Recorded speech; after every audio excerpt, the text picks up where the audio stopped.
dengan kesadaran penuh, kita sadar bahwa ini dari pencipta langit dan bumi, maka sejatinya orang yang berakal, apa dikatakan Al-Quran, itu adalah perkataan pencipta. Salam satu Tuhan. Para sahabat, dukung semua ya channel Densa News Muslim. Di like, di subscribe, di share sebanyak mungkin, untuk supaya mencegah sahabat-sahabat kita di luar sana tidak terpengaruh terhadap pemurtadan. Kenapa harus menuhankan Allah Subhanahu wa Ta'ala, katanya. Orang tuanya nggak bisa ngejawab. Silakan Gurunda. Kenapa mesti Islam? Baik. Bismillahirrahmanirrahim. Al-Quranul Karim di tengah-tengah kita mengabarkan cara kita kemudian hidup yang benar itu seperti apa, kaitannya hubungan kita dengan pencipta dan hubungan kita kepada sesama manusia. Allah Subhanahu wa Ta'ala dalam Al-Quranul Karim, Bismillahirrahmanirrahim, wasta'inu bis-sabri was-salah wa innaha lakabiratun illa 'alal khashi'in. Mohonlah pertolongan kepada Allah dengan sabar. Jadi saudara Gloria ini seorang muslim. Beliau muslimah, beragama Islam. Langkah yang pertama yang harus diadakan untuk menenangkan diri, untuk mencapai kepada tingkat ketenangan dalam hidup ini, yaitu kita harus menyadari bahwa pencipta itu ada. Pencipta itu maha melihat, pencipta itu maha mendengarkan. Sehingga apapun yang menjadi luapan di dalam hati, dalam pikiran itu didengarkan oleh Dia sang pencipta alam semesta. Nah, ini bonus. Bonus kepada kita untuk tahu rahasia itu.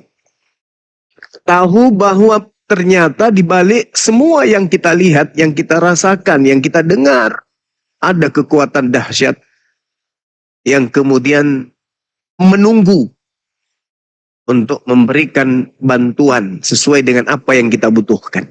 Wasta'inu. Maka bermohonlah kalian. Minta tolonglah kalian. Kepada siapa? Kepada pencipta langit dan bumi. Bis-sabri. Dengan sabar. Artinya ketika kita mengalami satu keadaan dalam hidup ini, maka kita harus sadar ada Tuhan, ada Allah, ada pencipta, tempat kita bersandar, yang telah menciptakan kita, yang mengadakan dan menciptakan rasa bersalah, rasa kecewa, rasa sedih, rasa haru, penasaran, bertanya-tanya, dan seterusnya. Oleh karena itu, ya harus menyadari ada kekuatan di luar kita ini yang bisa memberikan pertolongan. Dialah Tuhan. Maka kita harus dengan sabar memohon pertolongan kepada Dia. Dengan apa? Dengan sholat.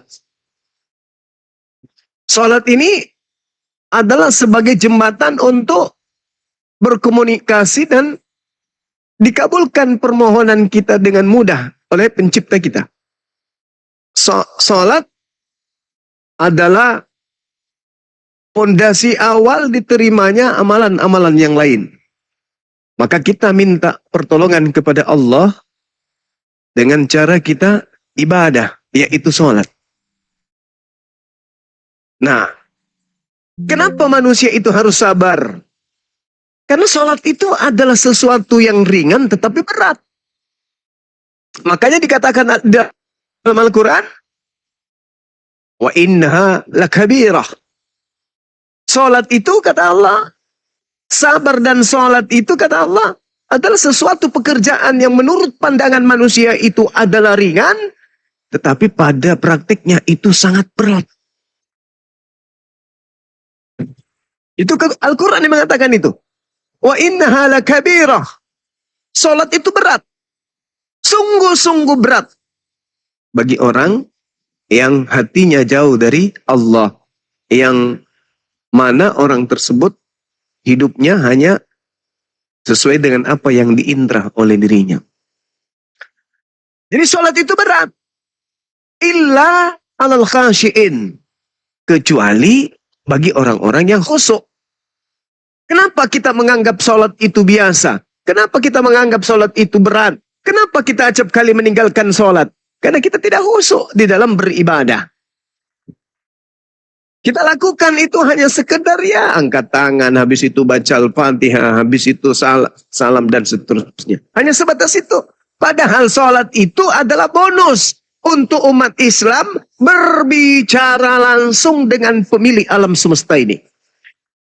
Nah, kalau itu dimanfaatkan kemudian disadari bahwa ternyata saya bisa berbicara kepada sang pemilik alam semesta dengan cara mendirikan sholat. Dalam kaidah-kaidah sholat ini khusyuk intinya, maka saya bisa berbicara langsung dengan sang maha penyayang, sang maha pengasih, sang maha mencukupi, sang yang memberi kesehatan, sang yang memberi, dan seterusnya. Biasanya orang sholat itu tidak mendapatkan nilai apa-apa. Kenapa? Karena dia nggak sadar kalau dia sedang berhubungan dengan penciptanya. Yang ada dia lihat orang berdiri, ruku, sujud itu aja terus salam. Habis itu selesai. Padahal sebenarnya sholat itu bukan di situ. Sholat itu adalah ketundukan. Sholat itu adalah kepasrahan. Sholat itu adalah kesadaran penuh. Sholat itu adalah kehidupan, inti dari kehidupan.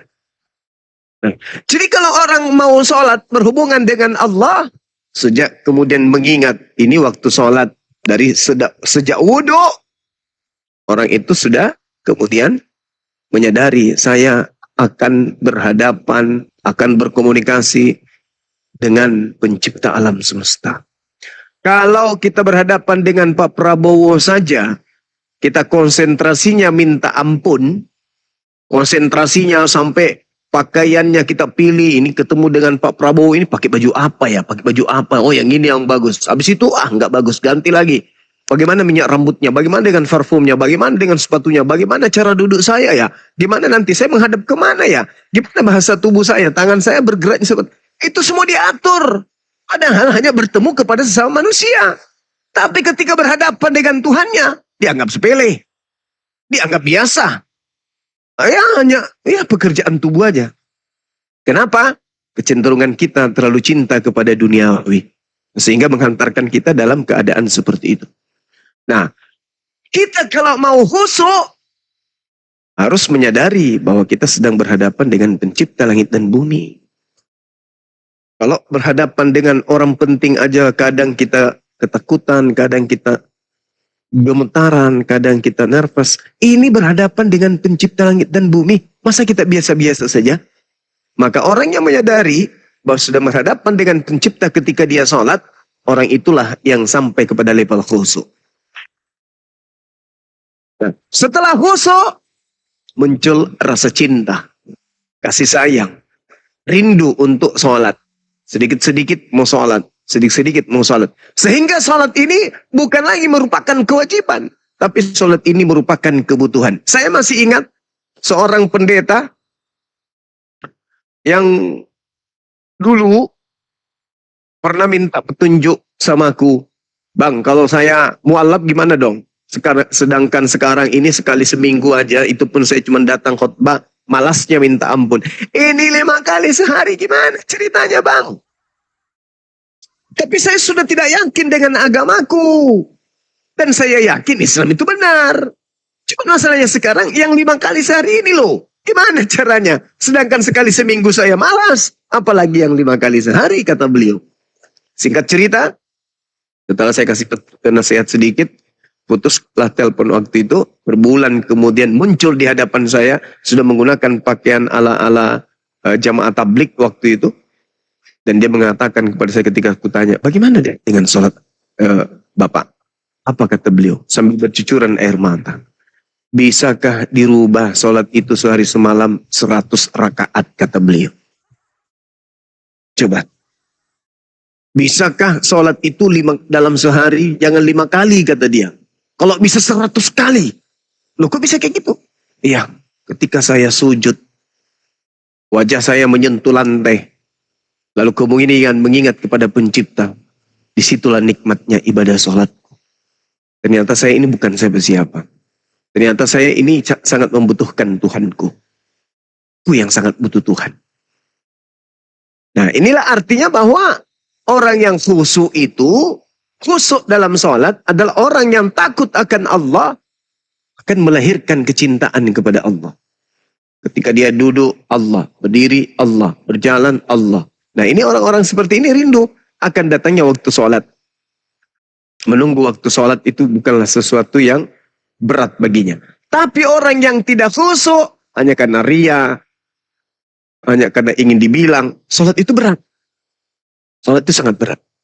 Tapi mereka yang kemudian menyadari, saya bisa berkomunikasi dengan pencipta langit dan bumi, ibarat menelpon kepada pencipta, maka mereka tidak akan melakukan suatu ibadah sholat dengan berat.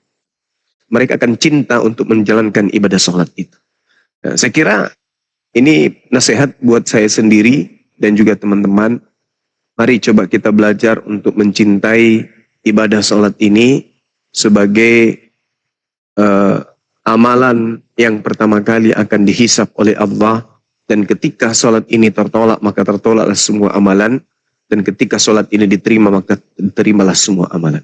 Saya kira begitu dari saya. Mohon maaf kalau saya belum mengerti, belum paham arahnya kemana ini. Saya hanya sekedar memberikan masukan aja terkait dengan sholat, di mana Al-Quran menjelaskan wasta'inu bis sabri was shalah wa innaha lakabiratun illa 'alal khashiin, kata Allah.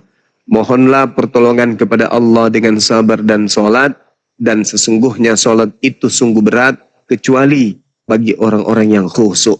Jadi hanya itu yang ingin saya sampaikan. Mudah-mudahan dengan adanya masukan ini dari saya, kedepannya kita semua cinta dan ringan untuk menjalankan ibadah sholat. Demikian.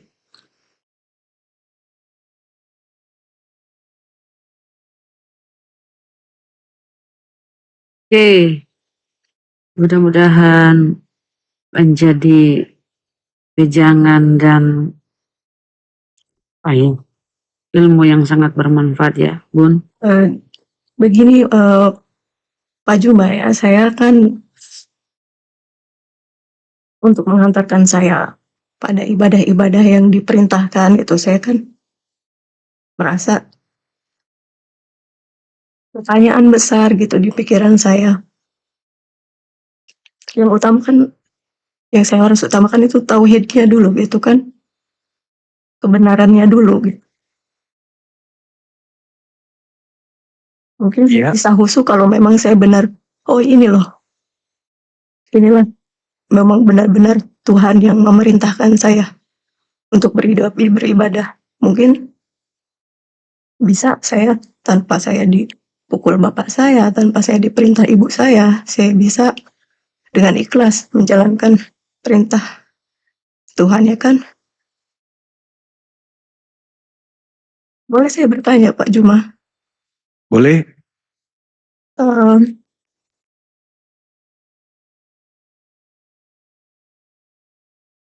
Saya ingin bertanya tentang mukjizat Al-Quran. Iya. Saya kan ini ingin yakin dulu kan. Iya. Sebagai yang saya tahu kan, Al-Quran itu sebagai mukjizat, ya kan? Iya. Tapi saya sebagai orang awam tidak menemukan itu. Al-Quran sebagai mukjizat itu apa gitu maksudnya. Seperti yang saya tahu kan, mukjizat bisa diartikan sesuatu yang di luar nalar manusia kan. Iya. Seperti Musa membelah lautan, Nabi Isa menghidupkan orang mati, itu kan. Siap. Tapi saya tidak menemukan mukjizat gitu di dalam Al-Quran. Apa yang harus saya ketahui mukjizat di dalam Al-Quran ini gitu, saya sebagai orang awam. Iya. Ini ibu memang kalau bicara begini atau gimana? Mungkin karena saya di kondisi shock aja, shock. Shocknya karena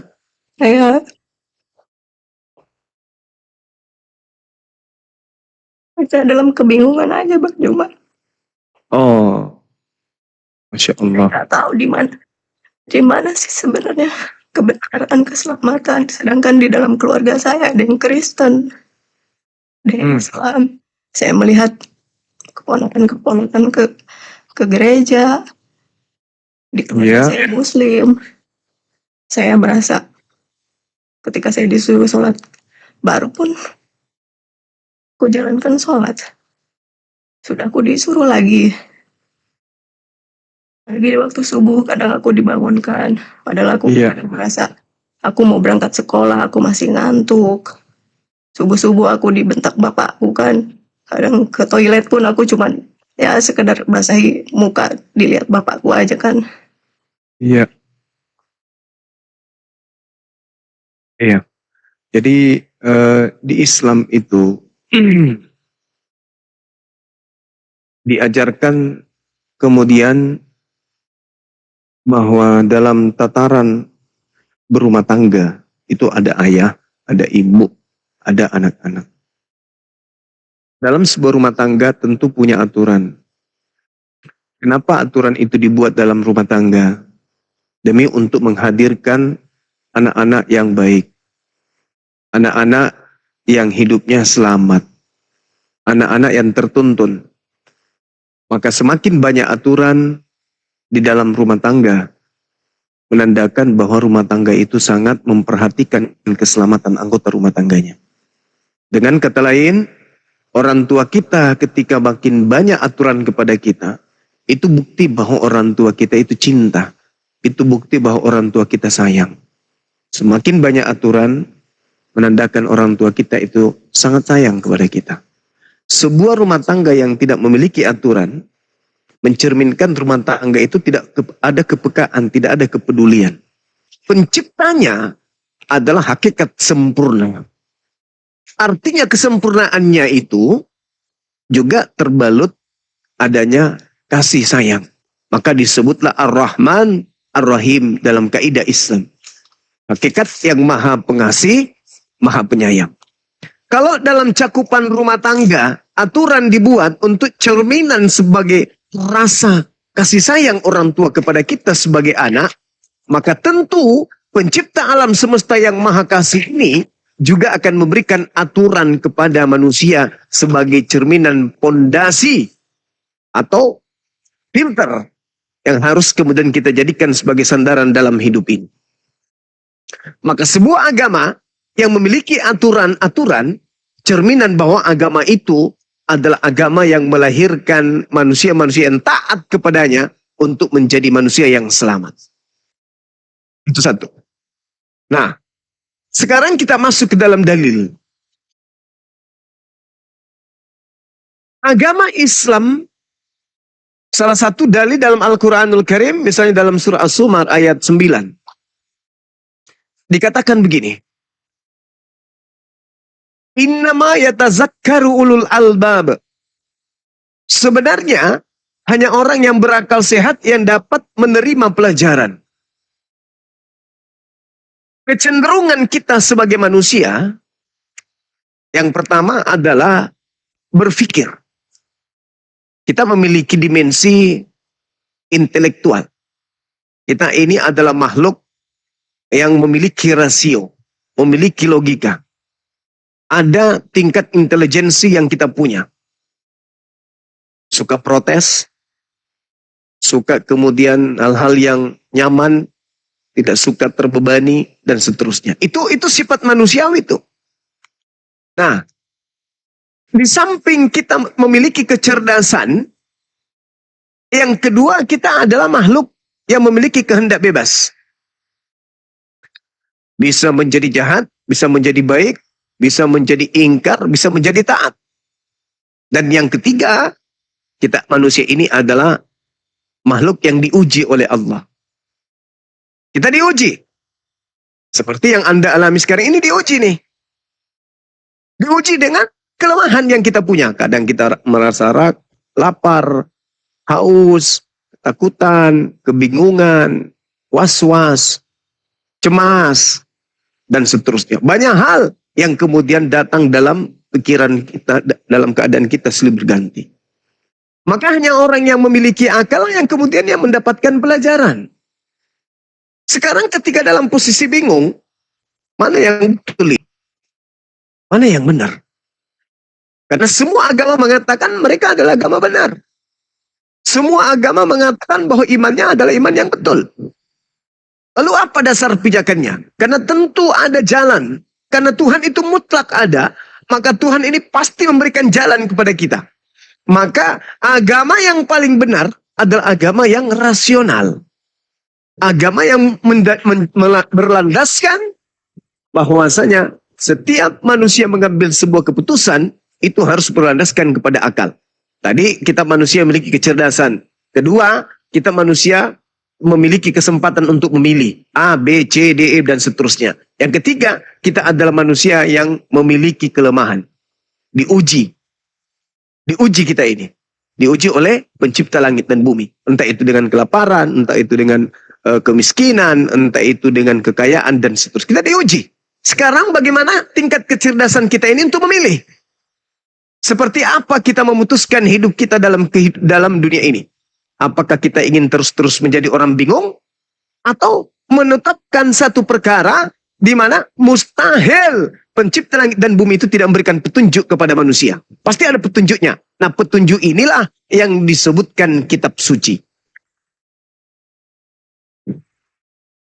Nah, kalau yang Anda alami jangan tinggal di persimpangan. Anda punya akal. Anda tinggal memilih mana yang betul. Tuhan itu manusia atau bukan manusia? Tuhan itu mati atau Tuhan itu maha hidup? Mana yang betul? Setelah menentukan sikap, Tuhan itu tidak mungkin punya kelemahan, Tuhan itu tidak mungkin punya celah, Tuhan itu tidak mungkin memiliki titik noda, Tuhan itu kemudian mustahil baginya ada kematian. Tinggalkan itu. Karena itu tak masuk akal. Tinggal satu kandidat, yaitu Tuhannya umat Islam.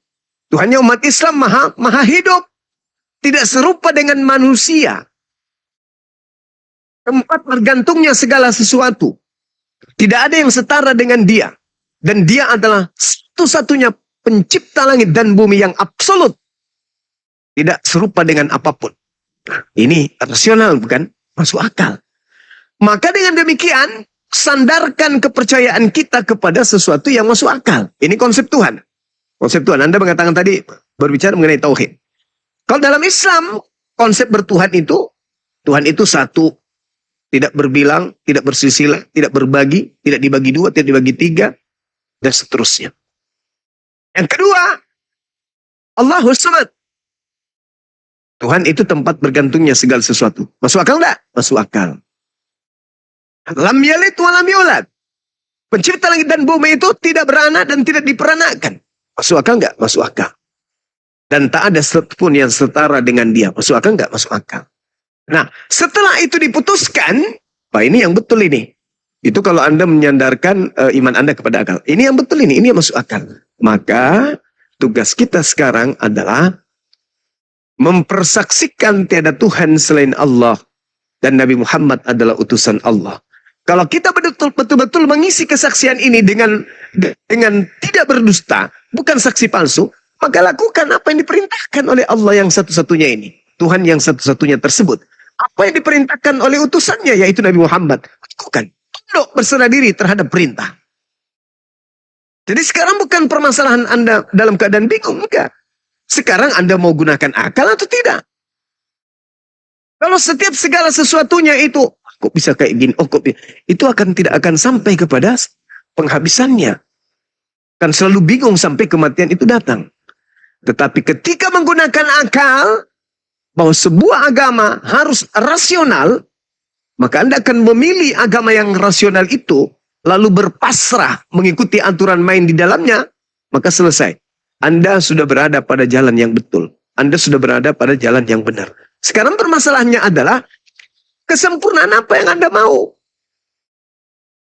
Kebingungan yang Anda ciptakan sendiri, Anda ingin selesaikan dengan seperti apa? Oh, Tuhan harus turun ke bumi. Oh, nggak bisa.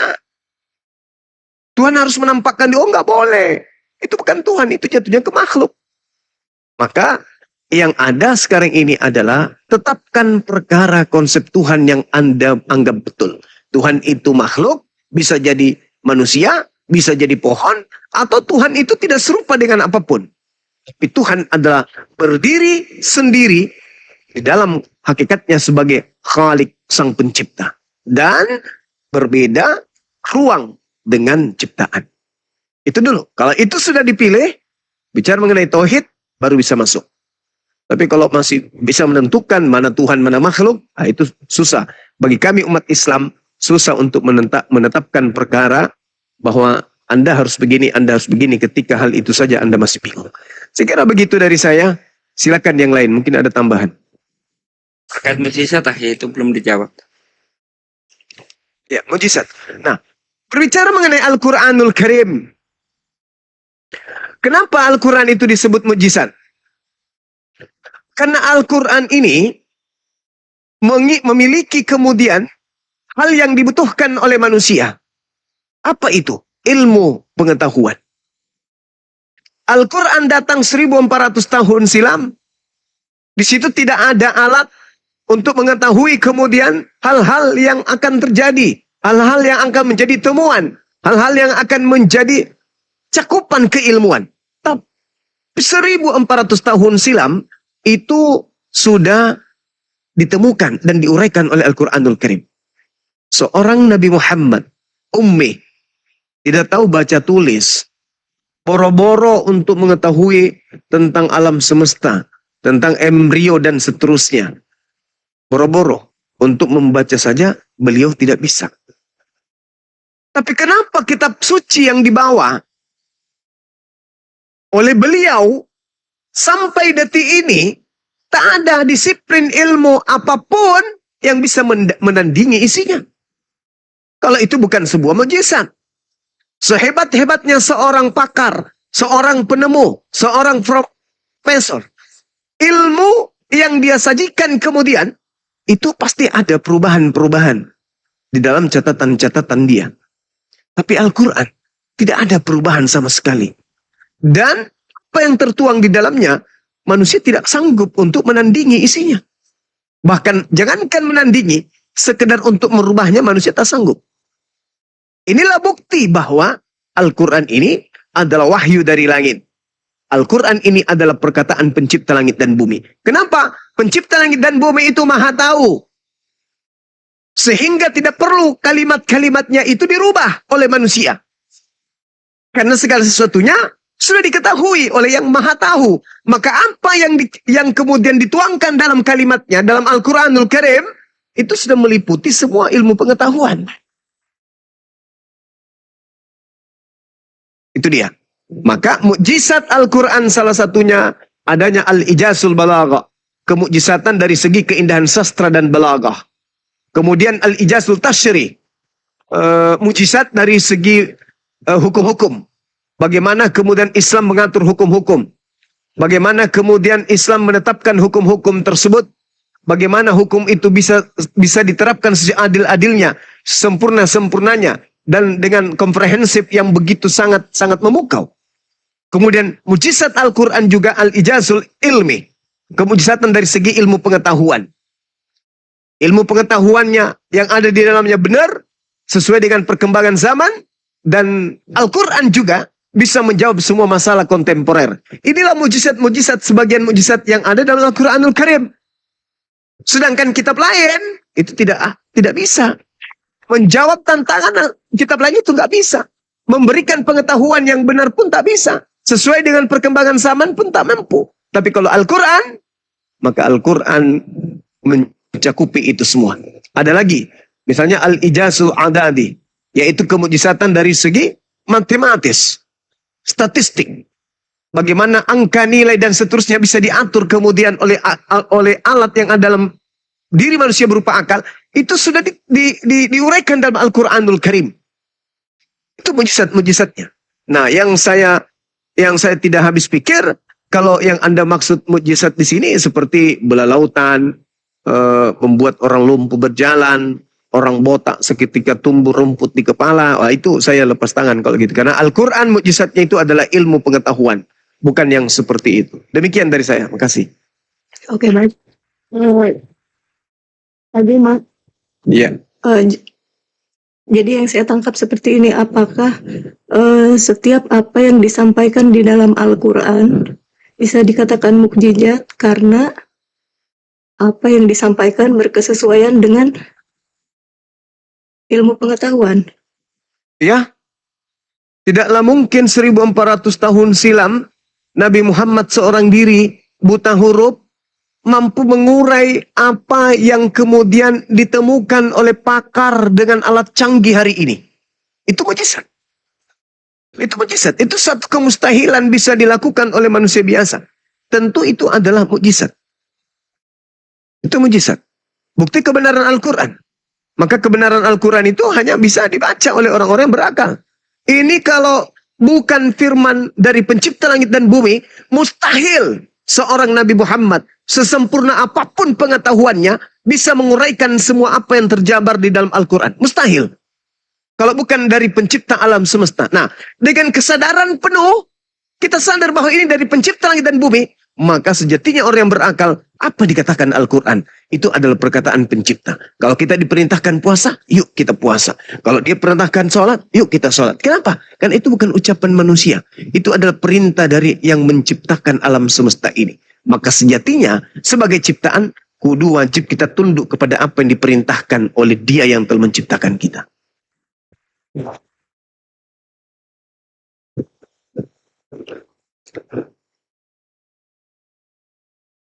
Silakan.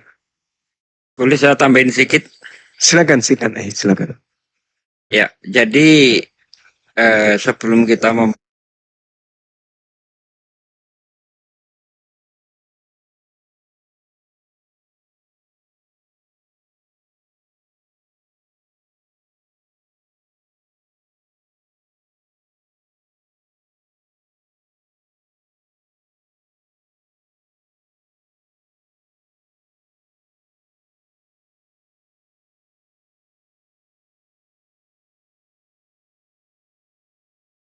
Banyak rudal itu ya. adalah tukang-tukang sihir Musa, lalu siapa Fir'aun, dan Musa melakukan itu semua tanpa belajar.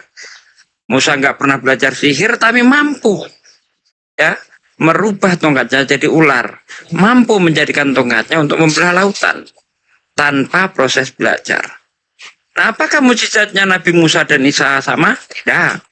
Kenapa? Karena kaum yang dihadapinya beda juga. Di masanya Nabi Isa banyak orang yang sakit, baik lagi giat-giatnya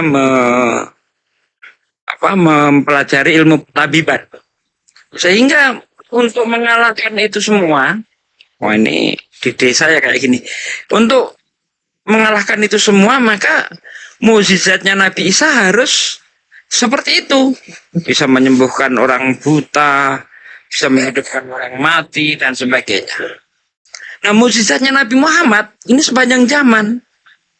Ketika Nabi Muhammad masih hidup di tengah-tengah kaum Quraisy, saat itu kaum Quraisy sedang gandrung atau sedang giat-giatnya belajar syair. Maka Al-Quran tampil mengalahkan semua syair. Maka ayatnya berbunyi, wa in kuntum fi raibim mimma nazzalna ala abdina fa'tu bi syuratin min mislih. Jika kamu ragu terhadap apa-apa yang aku turunkan kepada hambaku Muhammad, yaitu maksudnya Al-Quran, coba kamu buat satu surah saja. Al-Quran menantang ya para pakar-pakar syair, para pakar bahasa. Bahkan bukan cuma itu, kau ajak penolong-penolongmu selain Allah.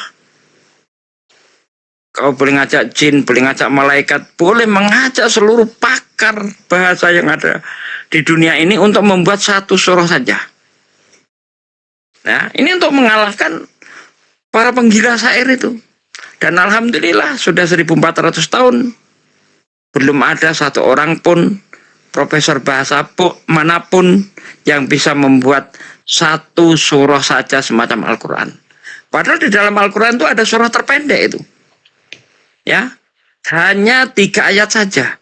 Inna atau inakal kausar, fasholli li rabbika wanhar, inna sani'aka huwal abtar. 1400 tahun membikin 3 ayat saja nggak ada yang mampu. Ini bukti bahwa Al-Quran itu mukjizat. Nah, perlu diingat bahwa Al-Quran itu ya mukjizat sepanjang zaman. Tidak hanya di masa Nabi Muhammad saja. Beda dengan nabi lainnya. Kalau nabi lainnya misalnya ketika Musa hidup mukjizatnya masih ada, Musa meninggal mukjizatnya hilang. Demikian juga Nabi Isa. Tapi mukjizat Rasulullah ini yang berupa Al-Quran sepanjang zaman, yang dihadapi berbagai macam kalangan. Ada nanti yang dihadapi para ilmuwan. Al-Quran tampil. Ya, seperti yang diuraikan Ahli Zuma tadi itu.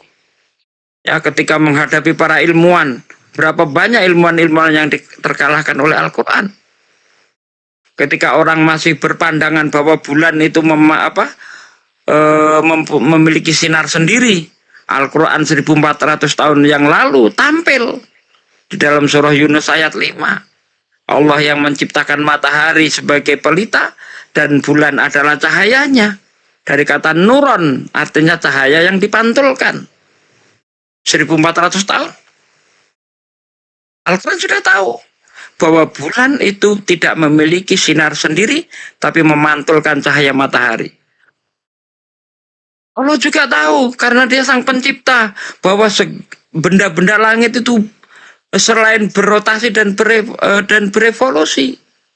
Misalnya, Allah berfirman, "Walladzi khalaqas samawati wal ardo wasamsi wal qamar fi falaki yasbahun." Dialah Allah, ya, yang menciptakan waladi khalaqas samawat, ya, yang menciptakan langit wal ardo dan bumi, wasamsi wal qamar, matahari dan bulan, dan masing-masing beredar pada garis edarnya. Dari mana Rasulullah tahu seperti itu, sementara Rasulullah tidak pernah belajar? Namanya mukjizat itu dia dapat tanpa belajar. Nabi Muhammad tidak bisa baca tulis. Bagaimana Nabi Muhammad bisa mengetahui itu semua? Tentang embriologi seperti yang tertulis dalam surah Al-Mu'minun ayat 14 misalnya. Lalu dari setitik air mani itu kami rubah, ya, kami jadikan seperti lintah. Nah, dari mana Nabi Muhammad tahu bahwa dari jutaan sperma itu yang jadi cuma satu? Di situ dijelaskan dari setitik, ya, dari setitik air mani itu kami rubah sesuatu yang melekat. Dari kata alaqah yang artinya lintah. Memang gambaran, ya, ketika ibu hamil masih muda usia 15 sampai 25 hari itu, manusia itu seperti lintah. Dan yang namanya alaqah ini kalau kita lihat dengan mata telanjang belum nampak. Ya, walau seandainya perut wanita itu dibelah, belum nampak namanya alaqah ini. Itu hanya bisa dilihat dengan mikroskop. Zaman Nabi Muhammad tidak ada mikroskop. Bagaimana Rasulullah tahu? Inilah mukjizat Al-Quran, mukjizatnya mukjizat, berlaku sepanjang zaman. Kalau para nabi, mukjizatnya berlangsung ketika Nabi itu hidup, Nabinya meninggal, mukjizatnya hilang. Tapi tidak begitu mukjizatnya Nabi Muhammad. Begitu, Mbak. Terima kasih. Monggo akhir dilanjut. Ya baik, saya nangkep Pak Ustadz. Jadi begini, jadi apa yang disampaikan Nabi Muhammad di Al-Quran, itulah yang dikatakan mukjizat, begitu Pak Ustadz? Ya, Oke, Adi, saya izin sedikit lanjutkan ya. Tadi sedikit. silakan naik. Pertama, saya tidak akan lebih dalam ke materi karena tadi sudah dipaparkan oleh para guru kami. Namun ada hal yang menarik yang saya dengarkan dari Ibu Gloria. Mengatakan kami tidak menemukan apa yang sering dikatakan umat Islam dalam Al-Quran. Jadi saya bisa menangkap sebuah pemahaman dari situ bahwa Ibu sudah mempelajari Al-Quran sehingga hasil dari pembelajaran Ibu dan penelitian yang Ibu lakukan tidak menemukan fakta di dalam Al-Quran. Ini sebenarnya sebuah pernyataan kan dari Ibu tadi, sehingga saya menyimpulkan demikian. Gitu. Menarik. Artinya Ibu sudah menelaah Al-Quran. Namun kalau kita bahas lebih jauh, tadi sudah banyak dibahas. Justru kalau orang mempelajari Al-Quran, orang akan menemukan kebenaran di sana. orang banyak yang kaget di sana, kan gitu. Bahkan kalimat mukjizat sendiri mestinya kita pahami dulu. Saya tidak menemukan mukjizat dalam Al-Quran. Lah bagaimana kita bisa menyimpulkan demikian? Mukjizat itu, Bu, kita awali dengan kalimat begini. Mukjizat itu kan kalimat, kalau dalam definisi para ulama, amrun khariqul adat. Tadi penjelasannya sudah dipaparkan. Satu peristiwa yang berlawanan dengan kebiasaan manusia peristiwa gitu kan. Tadi sudah dijelaskan oleh Pak Desugi sebagaimana penjelasan dan pemaparannya. Nah, Al-Quran ketika membahas tentang satu Al-Quran itu firman Tuhan. Tuhan menjamin Al-Quran terjaga. Nah, terbukti Al-Quran itu terjaga. Sudah 1500 tahun atau kurang lebih 15 abad. Al-Quran tidak pernah berubah. Ini kita lihat, kita bahas. Di dalam kehidupan ini, kitab suci mana yang bisa menandingi kesahihan Al-Quran yang tidak pernah berubah dari pertama orang yang menerimanya sampai detik ini sudah 15 abad. Mestinya lakukan penelitian seperti itu sebelum kita menyimpulkan. Itu pertama. Kedua juga contoh. Al-Quran itu kan firman Allah dari Allah. Allah yang maha tahu tentang makhluknya, tentang apa yang diciptakannya. Nah, kita teliti juga dari sekian banyak yang diimani sebagai kitab suci. Coba, mana kitab yang berani menjelaskan contoh tentang manusia? Manusia itu ciptaan Allah. Allah menjelaskan tentang penciptaan manusia. Dan Allah itu sang pencipta. Allah menjelaskan di dalam Al-Quran, lalu ditemukan oleh ilmu pengetahuan, ilmu kedokteran sebagai apakah itu berlawanan? Tidak. Zaman Rasulullah itu bukan zaman ilmu pengetahuan, bukan zaman ilmu kedokteran. Dan kitab suci mana yang berani, yang bisa menjelaskan tentang penciptaan manusia selain daripada Al-Quran? Nah, mestinya ibu tadi sebelum berstatement tadi yang ibu katakan, saya mengkaji Al-Quran tidak menemukan mukjizat dan sebagainya, mestinya ibu sudah melakukan sebuah penelitian lebih dalam gitu.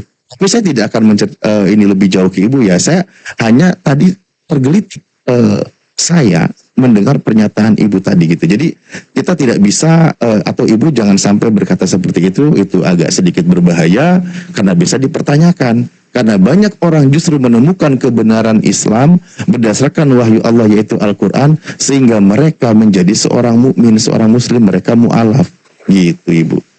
Oke, terima kasih. Lanjut.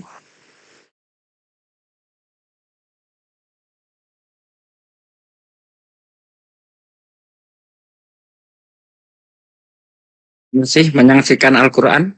Nggak ada mukjizatnya, biar saya tambah lagi. Begini Pak Ustadz, saya kan seperti yang tadi dibilang Pak Ustadz siapa tadi?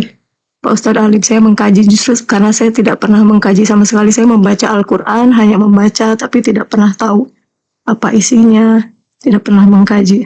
Maksudnya yang saya tahu ya hanya membaca gitu loh Pak Ustadz.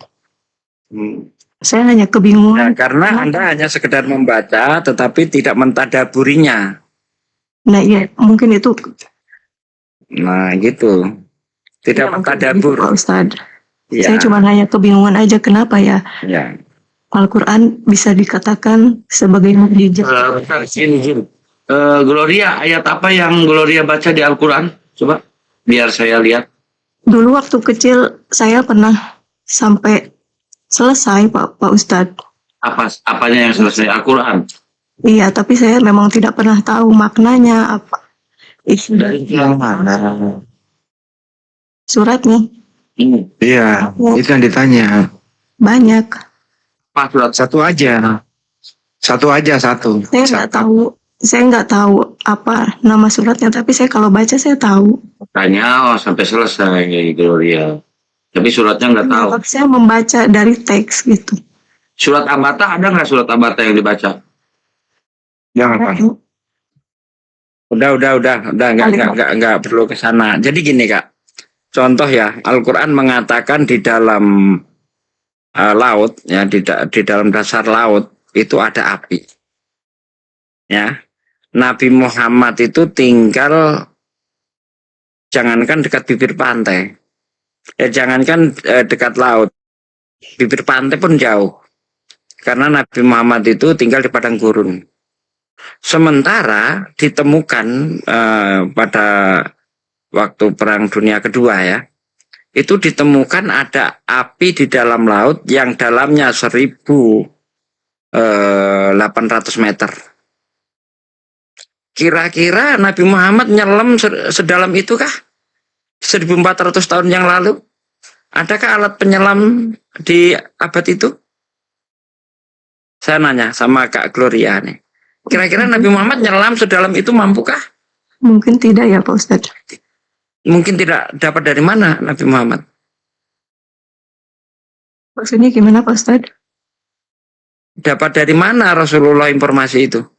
Ada api di dalam laut dan terbukti kebenarannya. Ya itulah makanya yang tadi sedikit saya simak dari Pak Ustadz. Ya, saya tanya, itu dapat dari mana? Kira-kira?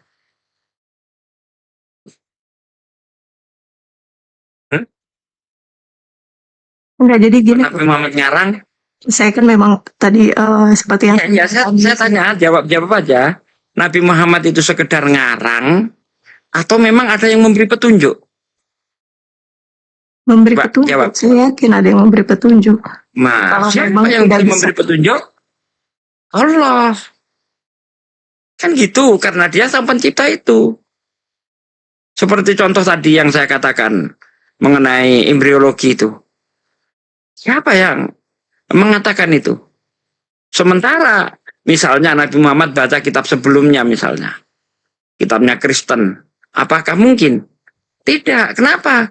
Karena di dalam kitab Kristen manusia itu ya di dalam Mazmur 10 ayat 10 dicurahkan lalu dikentalkan seperti keju. Nabi Muhammad melalui Al-Quran, ya kan? Ya di dalam ayat 10 ayat 10, bukankah engkau Tuhan yang mencurahkan aku seperti susu dan mengentalkan aku seperti keju? Sejak kapan manusia seperti keju dalam perut? Nah, Rasulullah menyampaikan yang berbeda dari kitab sebelumnya. Apa itu? Manusia itu awal mulanya sebelum dibentuk seperti kita, itu awalnya seperti lintah. Dari kata alaqah. Cek di Google Translate, kamu tulis lintah bahasa Indonesia, lalu kamu terjemah ke dalam bahasa Arab. Tertulis alaqah. Tuh, Rasulullah dari mana sih? Bisa ngerti seperti itu? Kalau itu dari Allah, maka itulah yang namanya mukjizat. Karena Rasulullah mengetahui itu semua tanpa belajar. Begitu.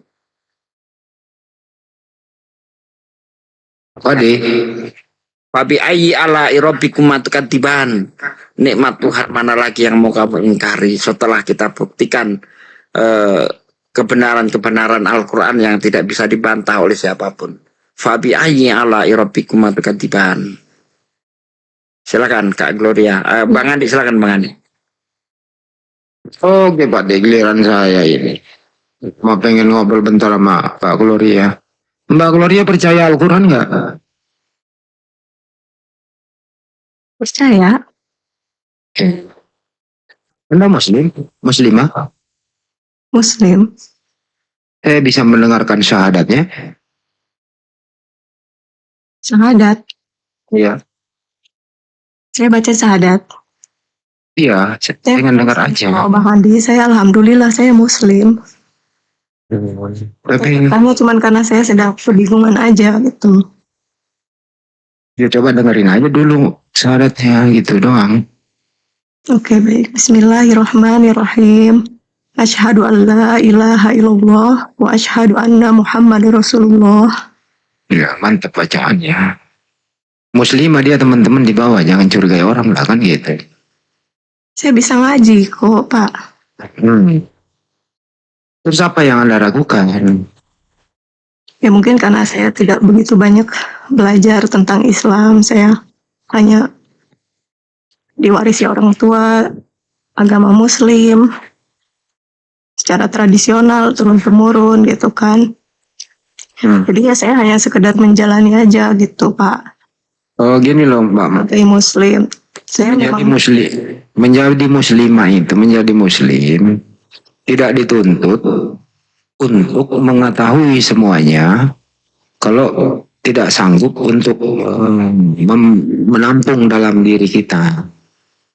Jadi semua orang itu terbatas, ada batas-batas tertentu begitu. Saya sendiri nggak, baru kecil sekali tentang Islam saya paham, tapi saya nggak bingung. Gitu. Jadi kalau kemampuan kita cukup segitu, ya segitu aja dulu, jangan dipaksakan untuk mengetahui semuanya. Nanti jadi bingung kan gitu. Cukup ngerti syahadat, bagaimana sholat, baca surah-surah pendek. Selanjutnya belajar sedikit demi sedikit. Jangan ingin tahu semuanya dulu. Bingung sendiri. Dan umur sudah begini nanti nggak bisa nampung kan gitu. Itu yang baik, jadi jangan terlalu mempersulit keadaan. Setuju? Iya, makanya itu saya kan juga belajar sedikit-sedikit Pak gitu kan. Dengan adanya komunikasi di TikTok ini kan saya juga sedikit belajar, saya pengen banyak tahu gitu kan. Jadi saya di Islam itu bukan hanya sekedar saya seorang Muslim, tapi memang saya benar-benar tahu gitu. Memang benar. Dari apa yang saya sampaikan, Bang Zuma sampaikan mengenai mukjizat Al-Quran itu bagaimana menurut Anda? Ya sedikitnya tadi saya menyimak seperti yang disampaikan Pak Ustadz kan, bahwa Al-Quran adalah mukjizat. Kenapa bisa dikatakan mukjizat? Karena apa yang disampaikan memang di luar nalar. Siapa? Seperti yang Pak Ustadz tadi bilang, siapa yang bisa? Dan bisa terbukti secara ilmiah kan gitu. Ya betul, tapi yang saya ingin tahu itu apa sih Pak gitu? Yang bisa dibuktikan kan tadi seperti yang Bapak bilang, saya selama ini belum pernah tahu apa api. Api dalam air laut. Api di dalam air laut. Tidak pernah tahu saya di dalam Al-Quran ibaratnya ada hal seperti itu. Jadi saya ibaratnya mempertanyakan. Berarti Anda ini belum membaca secara keseluruhan gitu. Ada api dalam laut, ya kan? Ada api antara asin dan tawar tidak bisa tidak bisa menyampur. Ada dalam Quran banyak tuh. Nah, gitu Mbak ya, belajar. Tapi tetap sholat jalankan sambil belajar gitu Mbak ya. Oke. Untuk suara sapi itu. Ya lanjut. Saya lanjut lagi. Mbak Gloria. Sekali lagi ya, konfirmasi ya. Apa ya teman-teman? Saya tadi sudah baca syahadat. Saya Muslim loh teman-teman. Udah santai aja, nggak usah terlalu dibahas. Santai aja Mbak. Apa kira-kira lagi yang membingungkan nih Mbak? Soal apa gitu?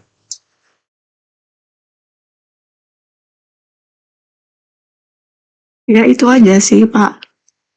Mungkin karena saya masih miskin ilmu ya, saya tidak banyak mengkaji. Jadi ketika saya disuruh sholat, disuruh menjalankan ibadah puasa, saya cuman sekedar ikut menjalani saja gitu. Jadi saya nggak tahu nanya apa sih, kenapa sih ada perintah ini, kenapa ada perintah puasa, ada sholat gitu. Oke. Jadi Anda mempertanyakan kenapa Allah menurunkan Al-Quran, di dalamnya ada perintah sholat dan perintah puasa kan gitu. Wah, ini sudah kebablasan bertanya kepada yang memberikan perintah. Bolehkah kita sebagai seorang muslim atau muslimah mempertanyakan kepada Allah, oh ya Allah, kenapa kau berikan perintah ini? Itu kayaknya nggak etis deh Mbak, sebagai seorang muslimah. Sebagai seorang muslimah itu, kalau udah percaya Al-Quran, jangan mempertanyakan kenapa ada begini. Laksanakan saja. Kan begitu kira-kira. Bagaimana Pak? Gini aja Bang Andi, kita analogikan begini. Jadi ketika Allah itu menyuruh kita untuk melakukan segala sesuatu, itu pasti ada tujuan yang baik untuk kita. Ya, ibaratnya manusia ini mesin yang sangat kompleks, Pak. Supaya Anda itu terjaga baik, ya harus dirawat diri Anda dengan peraturan-peraturan sang pembuat itu. Dengan kan kita manusia Mbak, ketika Anda beli motor saja, Anda diberi buku panduan. Ya, sekian kilometer atau sekian bulan kamu harus ganti oli. Kekencangan bannya sekian, kekencangannya rantainya sekian. Betul enggak itu? Kenapa harus diatur ganti oli sekian, sekian? Kenapa harus diatur begitu? Nah, begitulah analoginya. Karena sang pemilik, sang pencipta itu menginginkan apa yang diciptakan itu dalam keadaan baik.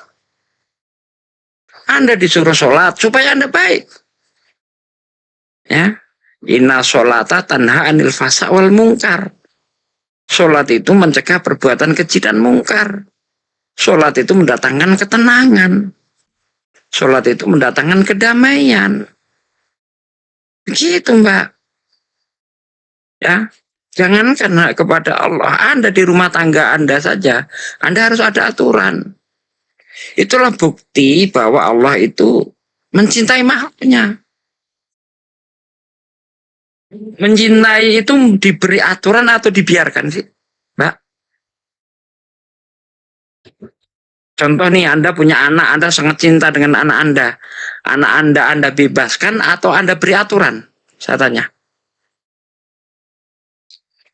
Beri aturan. Diberi aturan. Bukan, wah aku sangat cinta anakku. Jadi ku biarkan apa saja yang dia suka. Pokoknya asal dia suka, saya turutin. Itu bukti cinta saya sama anak. Oh, tidak begitu. Kalau kita cinta anak kita, maka anak kita harus kita beri aturan. Supaya anak kita menjadi baik. Supaya anak kita tidak jadi sampah masyarakat. Supaya anak kita menjadi orang yang berguna bagi bangsa, negara, dan agamanya. Demikian juga Allah. Allah sangat mencintai kita. Apa bukti Allah mencintai kita? Allah beri peraturan-peraturan. Ketika Allah memilih bangsa Israel menjadi bangsa yang mulia, aturannya seabrek. Dilarang makan ini, dilarang makan itu. Kamu harus begini, kamu harus begitu. Ada agama yang nongol, ngaku anak Tuhan, ngaku dicintai Tuhan, tapi sama sekali tidak pernah menjalankan perintah Tuhan. Ini bukan agama yang dipilih Tuhan, bukan. Agama yang berasal dari Tuhan pasti penuh dengan aturan. Begitu, Mbak.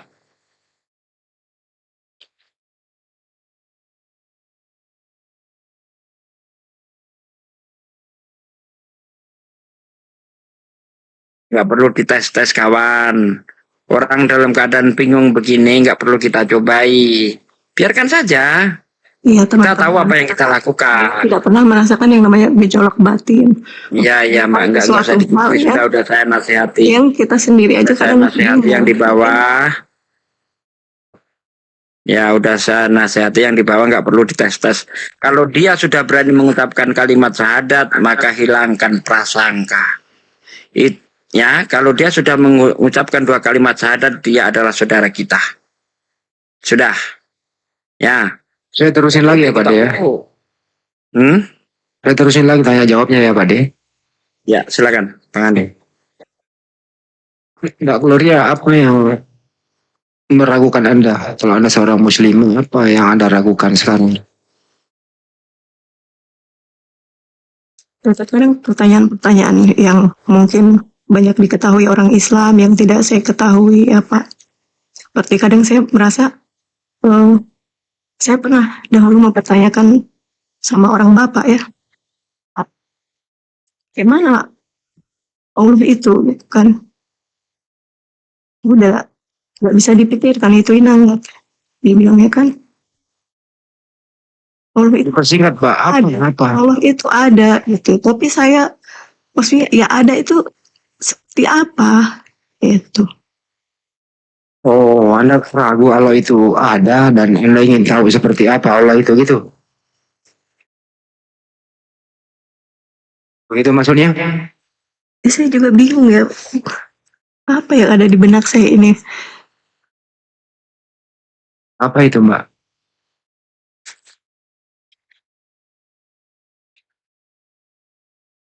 Apa gitu? Ayo, apa? Ya. Saya sedikit Bang Andi ya. Allah seperti apa? Pertanyaan itu tidak cocok untuk Allah. Karena ketika kita Allah itu seperti apa yang tergambar di dalam benak kita, itu adalah apa yang pernah kita raba, apa yang pernah kita lihat, apa yang pernah kita dengar. Ya, pertanyaan itu tidak cocok untuk Allah. Karena Allah di luar itu. Allah itu seperti apa? Artinya kita ingin meraba, melihat, mendengar. Nah, kalau sudah bisa diraba, dilihat, didengar, itu namanya makhluk. Ya, apapun yang pernah kamu lihat, semua itu makhluk. Sementara Allah laisa kamislihi sayun. Allah tidak seperti apa. Nah, karena yang namanya apa-apa itu makhluk. Gitu, Mbak. Allah tidak seperti apapun. Allah itu seperti apa ya? Seperti roh. Roh makhluk. Berarti Allah bukan roh. Allah itu seperti raksasa misalnya. Raksasa itu makhluk. Berarti Allah tidak seperti itu. Begitu, Mbak. Nah, setiap yang diciptakan pasti berbeda dengan yang menciptakan. Saya menciptakan robot. Ada mata, ada kaki, ada tangan. Ada kepala. Apakah tangan robot, kaki robot, mata robot, kepala robot itu seperti yang menciptakan? Tidak, berbeda dia. Saya menciptakan kursi, apakah saya mirip kursi? Tidak. Yang menciptakan tentu berbeda dengan yang diciptakan. Jadi jangan Allah itu seperti apa? Makanya Allah itu, Nabi Muhammad itu pernah kata kepada sahabatnya, jangan kamu tanyakan Allah itu dari mana dan seperti apa. Tapi pikirkanlah apa yang diciptakan. Dari dengan cara memikirkan apa yang diciptakan itu, maka kita akan mengenal Allah. Seperti yang saya katakan tadi, Allah bercerita nih. Bercerita bahwa menciptakan manusia itu seperti ini, seperti ini. Tidak mungkin ya yang menciptakan itu akan salah menceritakan apa yang diciptakan itu. Tidak mungkin. Tapi kalau ada Tuhan yang berusaha menceritakan sebuah ciptaan tapi dia bukan sang pencipta, pasti salah. Pasti salah. Contoh nih. Ini bukan bermaksud menghujat tapi sebagai perbandingan. Misalnya di dalam kitabnya orang Kristen dikatakan di hari pertama ada terang. Kejadian 1 ayat 3 sampai 5. Berfirmanlah Allah, jadilah terang, maka terang itu jadi. Allah melihat terang itu baik, maka dipisahkan dari gelap. Yang terang dinamakan siang, yang gelap dinamakan malam. Allah melihat semuanya itu baik, jadilah petang, jadilah pagi. Itulah hari pertama. Jadi hari pertama sudah ada siang. Tapi mataharinya diciptakan hari keempat. Secara logis, ini salah. Kenapa salah? Karena di dunia ini tidak bisa terlepas dari hukum aksi dan reaksi. Tidak bisa terlepas dari hukum sebab akibat. Ada sebab baru ada akibat. Ada benda penerang baru ada terang. Itu logis. Tidak bisa menentang hukum ini. Tidak bisa. Nah, apakah kita akan percaya kitab seperti ini yang bertentangan dengan akal sehat? Akal kita nggak bisa dibohongi karena pendeteksi benar dan salah adalah akal, bukan iman. Iman bukan penentu benar dan salah. Kalau iman dijadikan penentu, dijadikan tolak ukur benar dan salah, maka tidak ada agama yang salah di dunia ini. Ada orang menyembah sapi, menurut imannya itu benar-benar. Ada orang menyembah gunung, menurut dia itu adalah Tuhan, menurut iman dia. Ada orang menyembah sandal jepit misalnya, menurut iman dia benar-benar. Apakah itu menjadi tolak ukur? Tidak bisa. Tolak ukur kebenaran adalah akal. Kalau ada sebuah kitab suci sudah bertentangan dengan akal, maka dia itu bukan berasal dari Tuhan. Kitab suci yang tidak bertentangan dengan akal, itulah yang berasal dari Tuhan. Begitu, Mbak. Lanjut, Bang Andi. Nanti saya tambah lagi.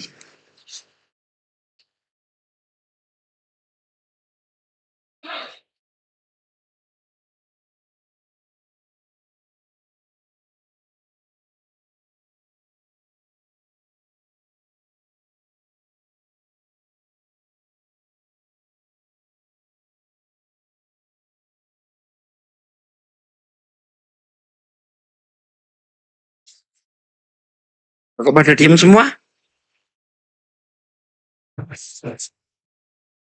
Ya, udah jelas mungkin ya, Mbak Gloria. Gloria. Tes. Oke, baik. Oke, Chris. Oke. Terus ya. Ya, mungkin cukup itu aja. Kalau Mbak, apalagi yang tentang tadi Allah, apalagi yang meragukan, yang Anda pikirkan terakhir? Itu ajanya, Bang. Apa? Ya, itu ajanya yang selama ini membingungkan. Bingungnya karena ingin seperti apa sang pencipta itu?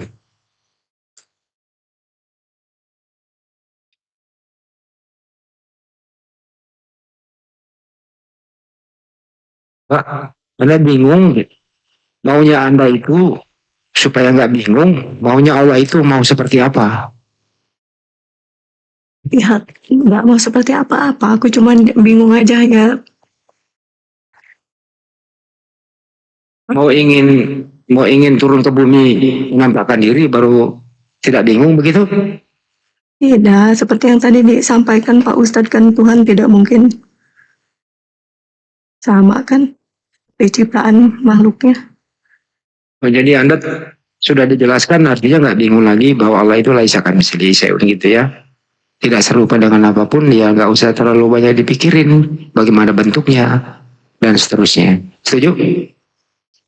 Siap. Berarti kebingungan ini udah terobati satu. Apalagi? Ya itu aja sih tadi yang sedikitnya yang saya paham tadi tentang mukjizat Al-Quran kan. Oke. Mudah-mudahan habis ini nggak bingung lagi ya Mbak ya. Ya, Bingung pertama udah terobati. Mungkin ada bingung Al-Quran udah. Masih ada bingung yang ketiga? enggak. Ungkapkan aja Mbak, nggak apa-apa. Biar bisa mungkin berbagi di sini gitu. Supaya nanti Anda turun di sini plong gitu loh. Nggak bingung lagi gitu. Ya, itu aja ya tadi. Menurut Anda penjelasan tadi Anda masih bingung atau sudah mulai plong? Mungkin saya harus banyak belajar lagi kali Pak ya. Apalagi yang kira-kira mau dipelajari?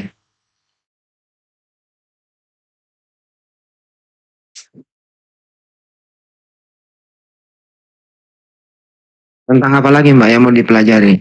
Enggak, jadi Mari kita belajar bareng. saya percaya dan yakin dengan keberadaan Tuhan gitu. Cuman kadang ada pikiran-pikiran dari lingkungan saya yang kadang menarik saya untuk mereka punya keyakinan seperti ini. Apa saya benar ya di posisi ini? Hanya hal-hal itu ajanya. Terus ketika teman-teman kadang mengatakan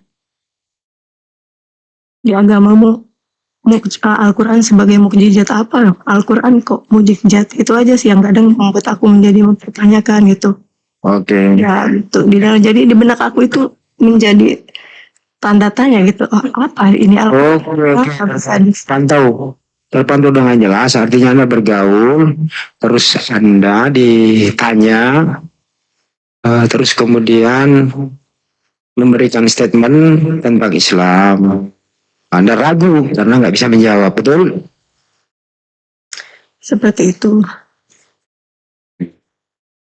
Kalau bisa hindari dulu seperti itu supaya Anda tidak bingung. Lebih baik rajin sholat, wudhu, belajar Al-Quran supaya nggak bingung. Hindari dulu bergaul dengan orang-orang atau iblis yang terkutuk. Setuju?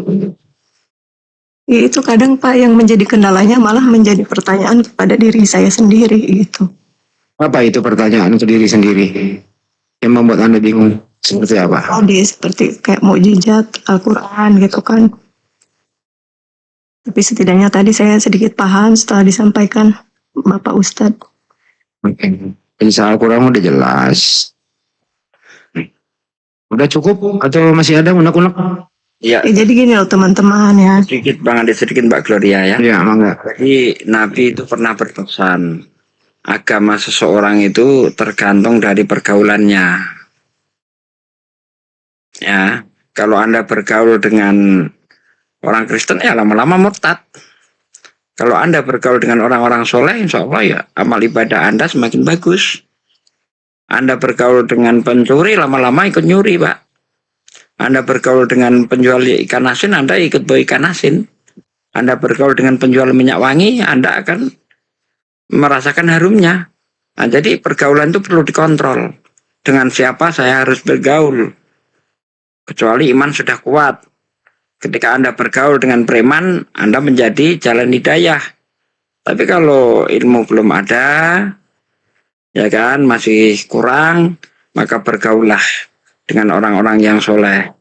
Betul, setuju. Pak Ustadz, saya boleh minta referensi data Pak Ustadz untuk seperti yang tadi Pak Ustadz sampaikan ke saya, mukjizat di Al-Quran Nah, yang ini aja deh. disampaikan Rasulullah. Anda bisa ketik aja di Google mukjizat Al-Quran. Nah, itu keluar tuh. Semua banyak di situ, Mbak. Ya, banyak. Mukjizat Al-Quran terkait ilmu pengetahuan misalnya. Keluar semua itu, Mbak. Banyak itu. Nanti Anda telaah bener enggak nih yang dikatakan Al-Quran itu. Gitu. Terkait dengan embriologi, astronomi, zoologi, ya. Semua itu jelas itu di dalam apa itu. Saya juga dapat belajar dari situ. Saya koreksi, saya apa betul, ternyata Masya Allah. Saya dulu juga orang seperti Anda, Mbak. Masuk beragama Islam itu ya dari warisan. Tapi setelah saya belajar mentadaburi Al-Quran, karena Al-Quran sendiri memang mewajibkan saya untuk mentadaburinya, apalah ya tadabbarun Al-Quran. Saya tadaburi, saya teliti, saya pikirkan. Ya, alhamdulillah, saya semakin yakin dengan Islam. Karena tidak ada agama yang bisa dibuktikan secara akal sehat itu kecuali Islam, nggak ada.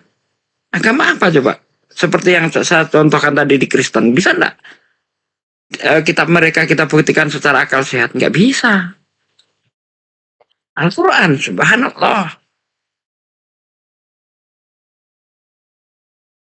Nah gitu. Ada besi Oke, baik, diturunkan jadi dari begini langit. Pak Ustadz sekali lagi. Jadi mengapa Al-Quran bisa dikatakan mukjizat? Karena apa yang disampaikan di dalam Al-Quran bisa dibuktikan gitu Pak Ustadz. Al-Quran dikatakan mukjizat karena dia mengalahkan. Ya, fungsi mukjizat itu untuk mengalahkan lawannya. Nah, Al-Quran itu mukjizat sepanjang zaman. Dia selalu unggul sepanjang zaman. Seperti yang saya contohkan tadi ketika dia hadir di tengah orang-orang yang memuji syair, memuja-muja syair, tergila-gila dengan syair, Al-Quran tampil sebagai syair terhebat. Ketika manusia lagi tergila-gila dengan ilmu pengetahuan, Al-Quran tampil dengan ilmu pengetahuan yang sangat hebat. Sehingga profesor-profesor, ilmuwan-ilmuwan terkalahkan oleh Al-Quran. Contoh siapa misalnya? Profesor yang terkalahkan oleh Al-Quran. Maurice Bucaille. Maurice Bucaille ini ahli anatomi. Dia dikalahkan dengan Al-Quran. Dia tidak menyangka bahwa Al-Quran itu terbukti kebenarannya seperti contoh dalam Al-Quran dikatakan, hari ini aku selamatkan jasadmu supaya menjadi pelajaran bagi orang-orang yang sesudahmu. Berbicara tentang Fir'aun. Fir'aun itu dengan jelas gamblang dikatakan di dalam Al-Quran diselamatkan jasadnya. Sementara tidak ada informasi apapun tentang Fir'aun ini. Ya, karena menurut Bible di dalam kitab Keluaran misalnya, ataupun di dalam kitab Mazmur dikatakan bahwa Fir'aun itu lenyap. Ya, lenyap oleh air. Jasadnya lenyap. Al-Quran 1400 tahun yang lalu mengatakan jasadnya Fir'aun tidak lenyap. Dan dibuktikan oleh Maurice Bucaille. Dari asbab meneliti inilah Maurice Bucaille masuk Islam. ya seorang pakar anatomi, pakar embriologi. Siapa contohnya? Kate Moore, ya dokter Kate Moore. Ini meneliti Al-Quran, masuk Islam dia. Dan masih banyak lagi ilmuwan-ilmuwan yang masuk Islam asbab membaca Al-Quran itu. Coba, adakah ilmuwan yang masuk Kristen gara-gara membaca Bible? Gum dia dengan apa yang dikatakan Bible, dikatakan kitabnya orang Kristen. Enggak ada. Ilmuwan siapa coba? Satu aja. Suruh tunjukkan ke saya ada ilmuwan yang membaca Bible, dia terkesan dengan apa yang dikatakan Bible itu. Terbukti secara sains. Siapa coba? Enggak ada. Karena apa? Karena Bible cacat ilmu pengetahuan. Sehingga orang-orang yang percaya Bible di abad-abad pertengahan mengalami zaman kebodohan. Contohnya siapa yang menjadi korban dari kebodohan di abad pertengahan nih? Galileo. Ya. Semakin dia mencintai Bible, percaya penuh dengan Bible, maka dia akan jauh dari ilmu pengetahuan. Beda dengan Al-Quran. Ketika orang sangat mencintai Quran, mentadaburi Quran, ya, orang dekat dengan Quran, banyak ilmuwan-ilmuwan Islam yang bermunculan. Ada Al-Hindi, Ibnu Sina, dan banyak lagi yang lainnya. Itu bukti. Al-Quran itu mukjizat sepanjang zaman. Sampai saat ini belum ada satu orang pun yang bisa mengalahkan Al-Quran. Gampang saja Mbak, bagi orang awam gampang saja. Apa bukti Al-Quran itu mukjizat? Al-Quran tidak bisa dirubah, Al-Quran tidak bisa ditiru. Itu mukjizat tuh. Kalau hanya karangan manusia biasa, tentu gampang dirubah, apa susahnya. Tapi karena Al-Quran itu mukjizat, datang dari Allah, bahkan berani menantang seluruh manusia untuk membuat satu surah saja semacam Al-Quran, maka tidak ada satupun yang bisa meniru Al-Quran. Begitu. Ya, baik, saya rasa cukup dulu Pak Ustadz. Mungkin nanti saya... Masya Allah. Direnungkan apa yang saya sampaikan, dipelajari lagi. Ya, semoga iman Anda bertambah. Jadi gini saudaraku yang di bawah ya, memberi petunjuk kepada orang Islam yang ragu, itu lebih mulia daripada mendakwai orang kafir. Makanya saya tetap semangat nih mengembalikan saudara saya kepada agama yang benar. Begitu loh. Ini sudah saudara saya nih. Ini harus saya selamatkan. Jangan sampai jatuh ke neraka. Kalau orang lain mah peduli amat. Itu belum saudara saya di luar itu. Justru orang-orang seperti ini yang lebih utama yang harus kita selamatkan. Kalau kafir main ala tidak kafaru sawaun alaihim angtartahum alam tudrim la yu'minun. Orang kafir itu kamu beri peringatan atau tidak kamu beri peringatan, mereka tidak beriman. Justru seperti inilah yang dalam persimpangan yang harus segera kita kembalikan. Gitu loh kawan-kawan.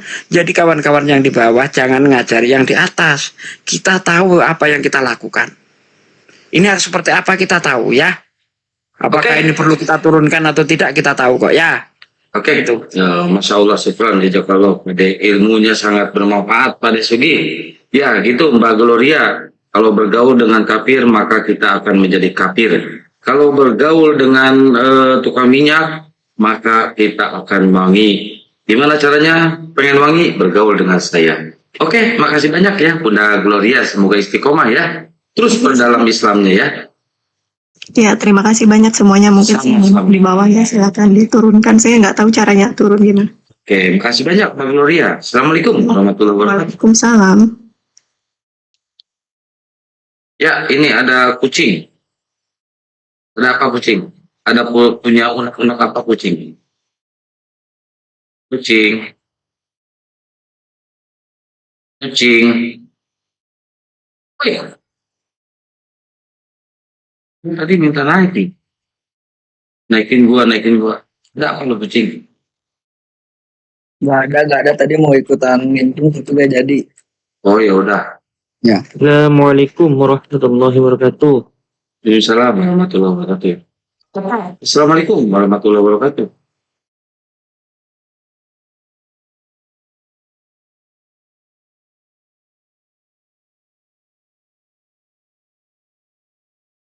Dinaikin lagi kapirnya.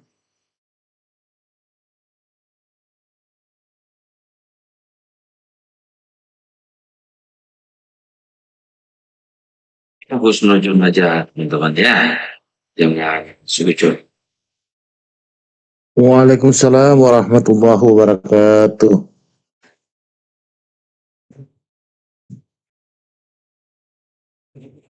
Oh, Mbak Glorianya udah turun ya? Udah tuh. Mau istirahat kali udah malam juga. Saudaraku sekalian yang di bawah, kalau dia sudah mengucapkan kalimat syahadat, haram hukumnya kita itu meragukan. Bahkan ketika perang nih, ya sahabat tuh, ada orang kafir nih perang nih, langsung dia mengucapkan kalimat syahadat. Tapi tetap dibunuh oleh sahabat Rasulullah itu. Dimarah itu. Ya, sahabat Rasulullah itu dimarah oleh Rasulullah. Kenapa kamu bunuh? Ya, saya khawatir dia itu hanya strategi saja. Oh, apakah kamu tahu isi hatinya? Kalau dia sudah mengucapkan 2 kalimat syahadat, haram hukumnya kita sakiti dia. Maka yang betul seperti apa? Husnudon. Siapa tidak tahu dengan apa yang kita sampaikan, dia bisa jatuh cinta ke Islam. Tapi kalau kita yang kita ungkapkan, yang kita besarkan, yang kita utamakan adalah sangka buruk, ketika dia dalam masa pertimpangan, wah orang Islam kelakuannya seperti ini kepada saya, lebih baik saya murtad, siapa yang nanggung dosanya? Ente semua. Hati-hati kawan-kawan. Gitu loh. Husnudon itu lebih utama daripada suudon. Kalau prasangka kita baik itu salah, kita tidak berdosa. Tetapi kalau kita suudon, kalau dia benar, kita berdosa. Betul enggak? Pak Petal. Betul. Betul. Husnudon utamakan. Gitu kawan-kawan. Makanya kata Rasulullah kan, mengapa engkau membunuhnya? Apa kau sudah telah membelah dadanya sehingga engkau dapat mengetahui isi hatinya? Nah itu kata Rasulullah. Artinya apa? Disuruh husnudon. Begitu.